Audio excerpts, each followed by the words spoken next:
نبی پاک حضرت محمد مصطفیٰ صلی اللہ علیہ وآلہ وسلم کے ظہور و ولادت کی بشارت اور خوش رنجی دوسرے نبیوں نے اپنی امت کو دی تاکہ جب رسول اللہ صلی اللہ علیہ وآلہ وسلم مبعوث کیے جائیں تو حق کے ساتھ لوگ انہیں پہچانیں اور ان پر کامل ایمان لا کر دین حق پر گامزن ہوں۔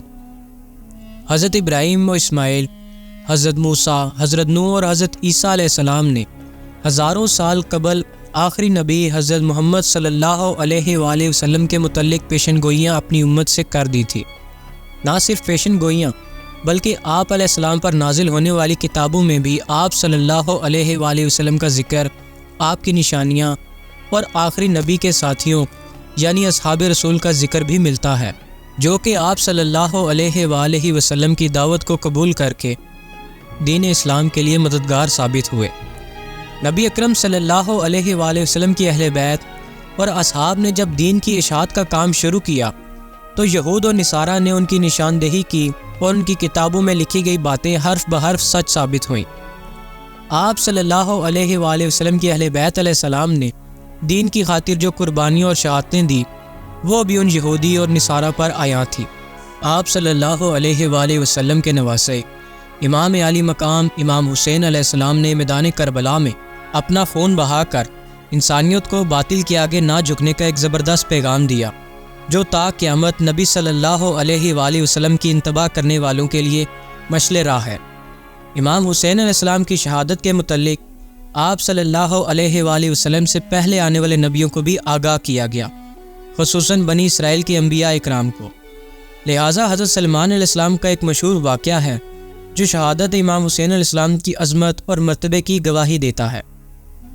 حضرت سلمان علیہ السلام اللہ کے ایک برگزیدہ نبی تھے جن کو اللہ رب العزت نے بہت سے معجزات سے نوازا تھا، جن میں سحر فرز ہوا کا آپ کے لیے مفسر ہونا ہے۔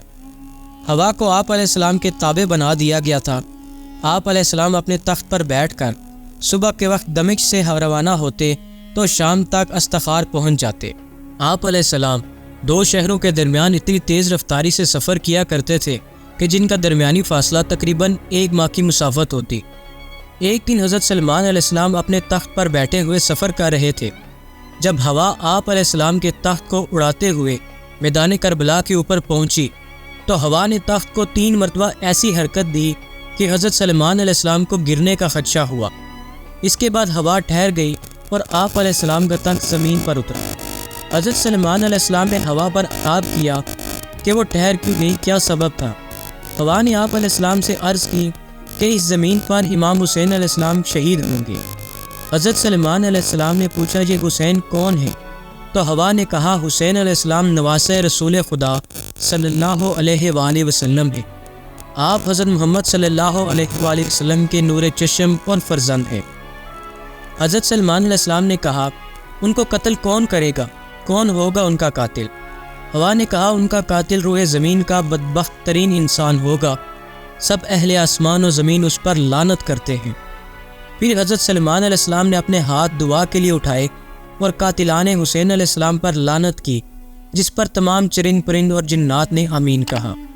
اس کے بعد ہوا پھر سے چلنے لگی اور آپ کے تخت کو اٹھا کر آپ کی منزل تک پہنچا دیا۔